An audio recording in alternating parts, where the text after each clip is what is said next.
What's up? Welcome. My name is Matt. This is Hidden Light. Welcome back to the channel, to a new video. Okay, so one of the questions I get a lot is how do I make digital negatives so that I can make alt process prints myself at home?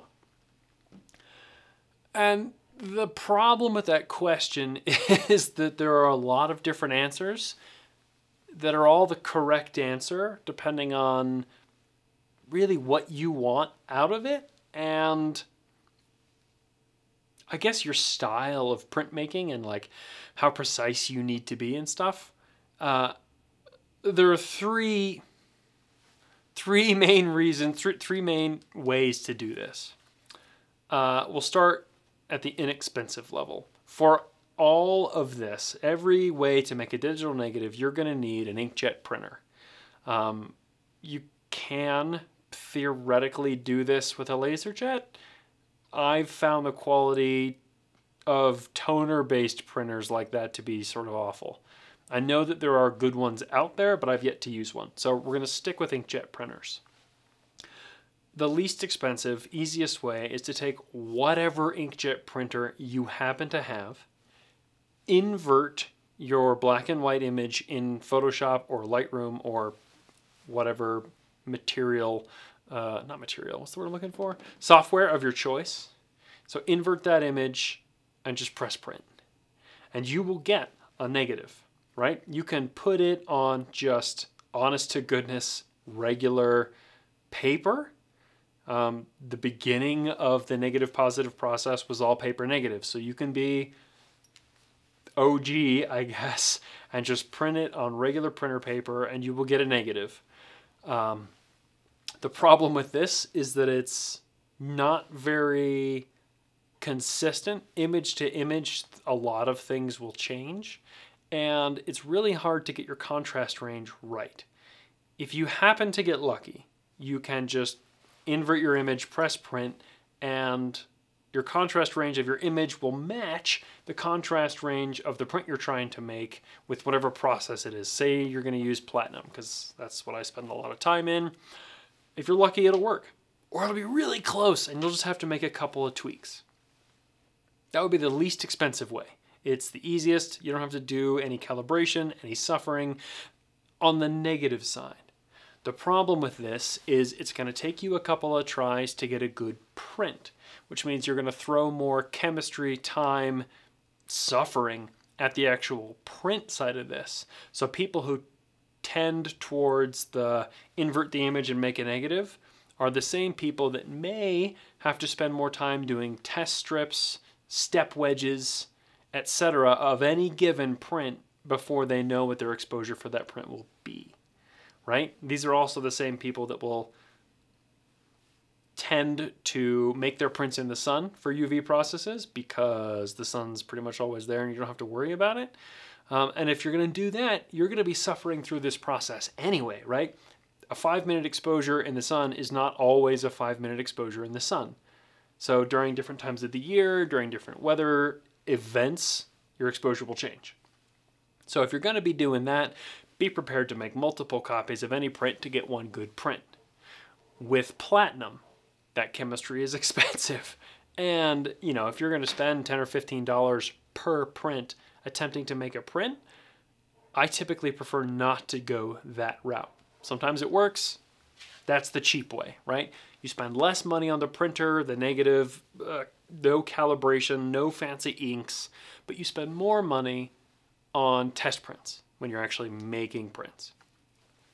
So then there's the sort of intermediate level. It's the level that I've seen recommended and the method I've seen recommended by Bostic and Sullivan. They have a video about how they recommend you do your digital negatives. We'll link that in the description down below because it's a good video and honestly it's a great method. It works for a lot of people much of the time. When I have tried it, I have found it to be difficult, and I've also found it to be inconsistent across images. That could have been just me being too dumb to make it work, but I've seen other photographers also struggle with this method.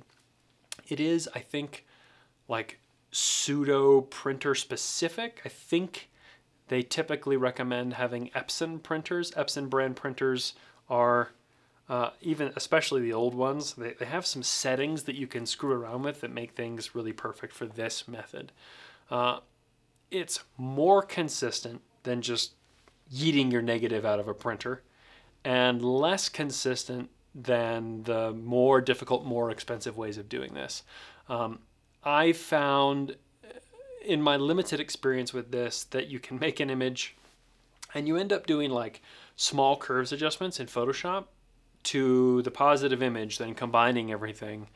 They give you a curve to use as sort of like a baseline, and then I found that editing that curve or applying also curves on top of it were helpful to me with my images. So it's a little bit less finicky in terms of getting your test prints right. You're going to be close every time. And people who are using this method, I find, are typically using a UV light source that's consistent. So something that's not the sun, right? You either build yourself a UV light box like I did, or you buy one from some place that sells them. I know Bostik used to sell them. I don't know if they still do. Okay, so that's the two like less expensive, less finicky ways of doing things, right? Both of them are going to use the standard ink set that came with your printer, so nothing crazy there. And there are some changes you're going to make to files or printer settings, but nothing too crazy. If you're smart and if you're using an operating system that will allow it, you will be able to save those settings as a preset and then be able to just use them repeatedly, right? No big deal. I've heard, incidentally, as a side note, that the newest version of the Macintosh operating system breaks a lot of Epson printer utilities and Epson print settings. So that's awesome. I have found that to be true frequently. Whenever I do an operating system update, I then have to uninstall and reinstall all of my printers. So thanks, Apple. We really appreciate you. SAS aside, okay, the last method, the method that I use, is the most expensive and the most painful to set up, right? So you're going to throw money at a new set of inks from Pisography, a new set of carts for your printer, and days of your life converting that printer from a regular color inkjet printer to something that only prints in black and white from now until the end of time. Amen. Call it a couple of grand, right? By the time you buy inks, carts, and this is for the big printers. Obviously, smaller printers cost less. But the upside is that this system is able to be calibrated and recalibrated fast with minimal suffering. So I don't ever have to make test prints. I know what the image is going to look like because it looks like what I see on my screen. As long as I've got my brightness in the correct place, did a video about that, you just press print. You use some custom software. There's a print tool that you use from Quadtone Rip. You use some custom rips from Quadtone Rip. You use custom curves that you create for each process / paper that you're going to use. So for instance, I can do a pure Palladium curve. I can do a 20% platinum curve. I can do any mix and match whenever I want. And it takes me like a couple hours to just finish calibration on any given process. And then I know that my exposure is going to be the same every time. So my platinum exposures right now for any negative that I make on this system is 5 minutes. So I never have to throw money at chemistry to make test prints. I just press print and make it work. For me, because I print kind of for a living, that was really worth it. And being able to calibrate back and forth and switch things up and never have to worry about that, never have to do test strips. I know what the print will look like. That's super worth it. It's probably not worth it for everyone all the time. If you are just going to make the occasional print and are good enough is good enough, then I probably wouldn't recommend the Pisography system necessarily, especially if you have any desire to print in color on the printer. that you're going to be using to make these negatives. Because those two things are, no, it's not allowed. They're mutually exclusive. If you're a black and white only kind of person, I can't recommend Piezography highly enough. It's incredible. I print all my own personal work in either Platinum or Piezography. It's super great. Recommend to everyone who likes black and white. But if I only had one printer and I needed maximum versatility out of that machine, probably just stick with the color stuff and, you know, mix and match and wiggle my way through it with a little bit of Photoshop curves. Yeah, that's kind of how we make digital negatives. I use the Piezography system all the time for all the negatives. If there is something going wrong with one of my Piezography printers, I fall back on a color Epson 9880 that we have quad tone rip profiles assigned to. So it is also super well calibrated. I know exactly what the exposures will be for those negatives, which interestingly are different from inkjet negatives.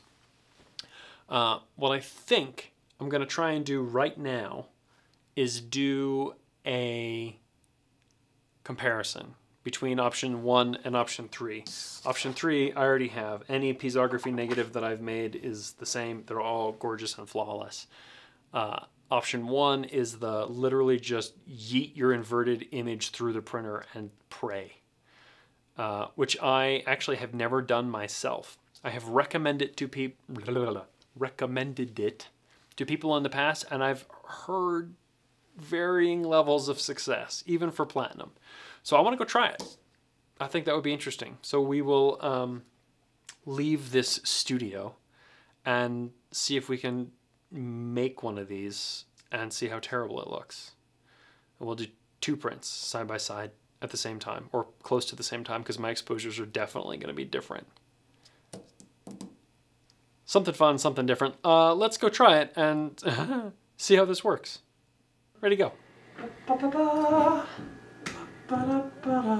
Ooh, yeah. So I've got the original. I made myself a virtual copy of this image, and all I'm going to do is put it in black and white. You can see up here at the top, black and white. And then I'm going to go to the tone curve and just yeet, which is the word of the day. And then print. Now, I think to make this a fair comparison, I should probably print it on a transparency material. I think that's the polite thing to do. So I will do that, and we're just going to make these small. But I'm not going to do any fancy anything, so we'll do this here in a second. So page setup, that's a 42-inch page. That's way too big. So let's make this an awful lot smaller. Let's do like 8 by 10. And we're going to use just my regular inkjet printer. And let's call this like 9 by 5, because that's a super common size everybody wants to print. And then what I would usually do for this printer is pick a custom whatever, but since we're not doing that, I'm just going to let the printer manage it and pray. Which actually makes me kind of nervous. So all we have to do then is tell it which printer to run on. And roll paper, no color management. I'm not even using any particularly high output resolutions here. You press go and hope.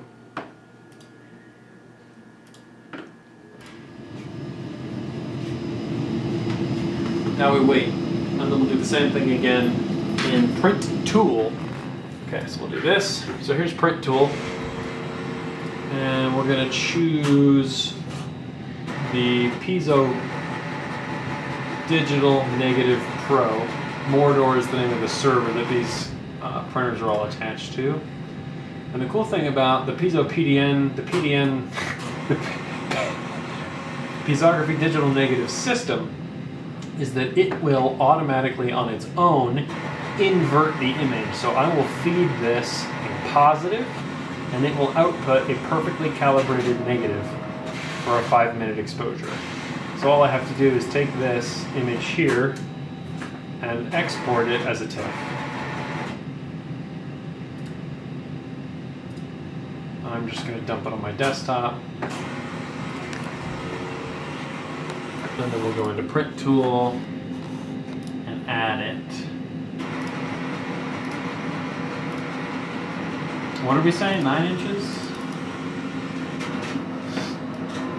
Now the annoying thing about the PDN system is that it will automatically fill in all of the white space on your canvas with black ink, which I find to be just a complete waste of resources. So what I will typically do is do a custom paper size so it doesn't use quite so much black ink.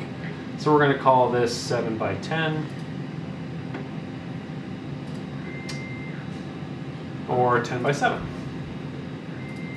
And then in the quad tone rips section of this fancy shenanigans, I can choose which curve to use. And I have, so they give you some to start, right? They give you cyanotype, they give you a master, they give you developing out platinum, and I think that's it.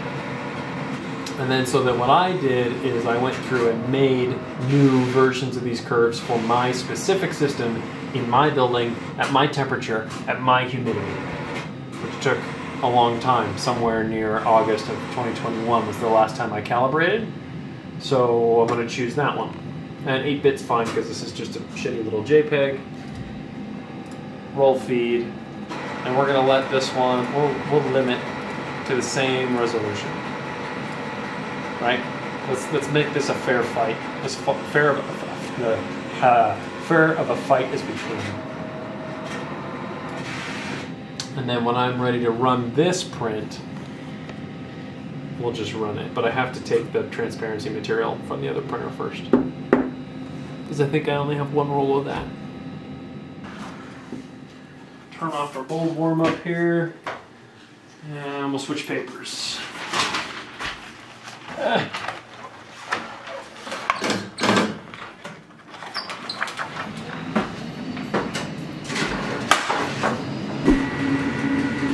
That'll work.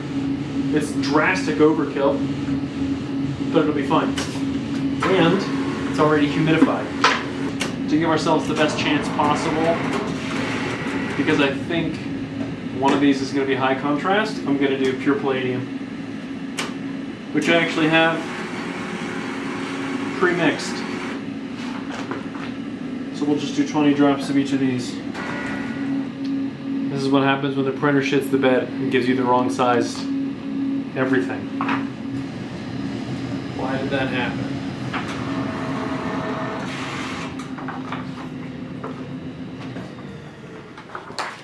So there's one. Then, thank you very much.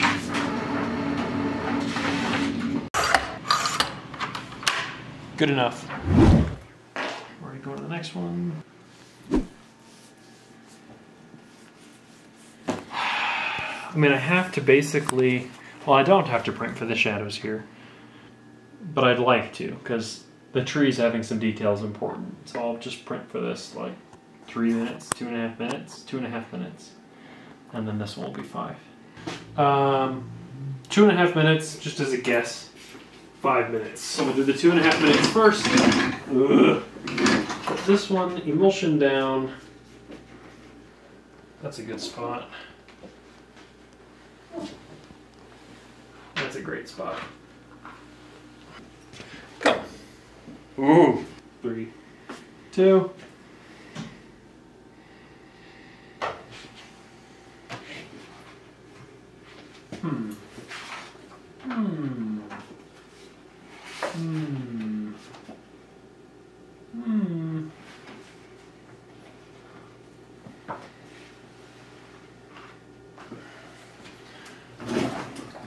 Okay, so here we go. Ready? Good. Now we'll go develop this.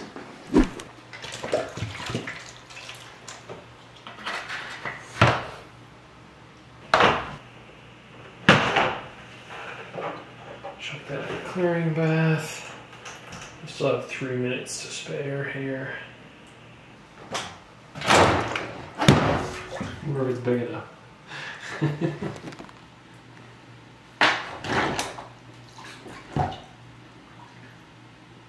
Alright, 2.5 minutes left.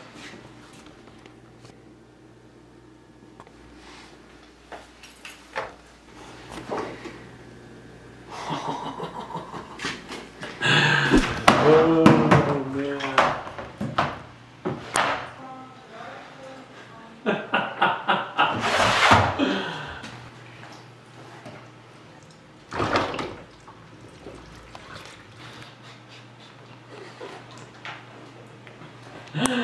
Oh man. That's unreal, is what that is.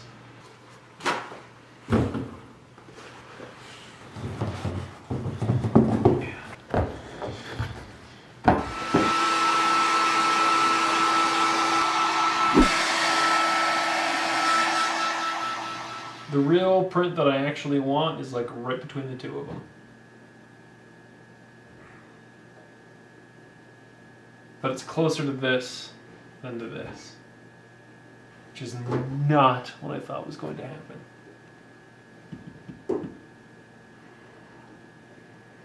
But I love it. Surprise result.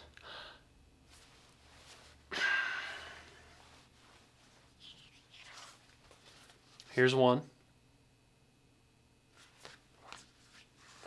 Here's the other. Let's see if I'm smart enough. There's two of them side by side. Which do you think is which?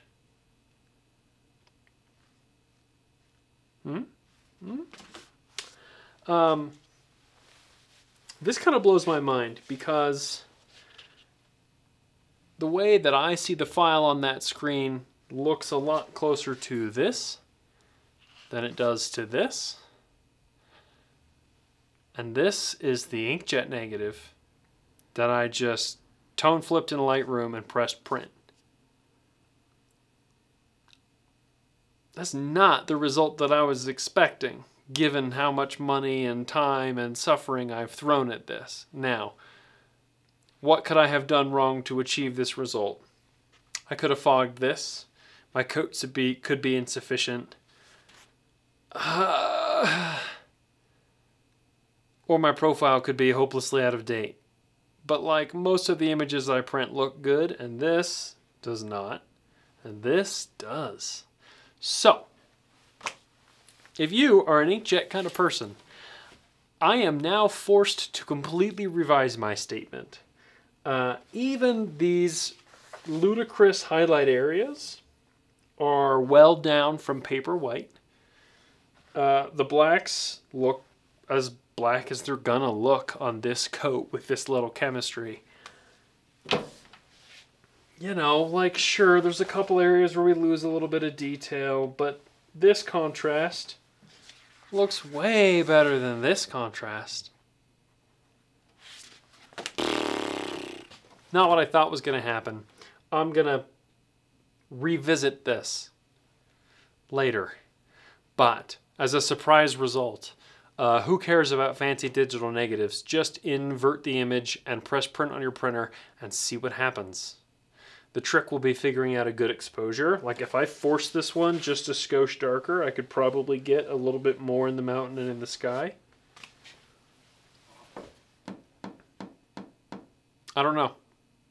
It's very interesting to me, and it's worth trying again. And it's worth you trying at home, and don't be afraid of the scary digital negatives, because if you just send it, sometimes it works out. I'm not sure how, but it does. Anyway, with that bombshell, it's time to end. Thank you for joining us. Good night.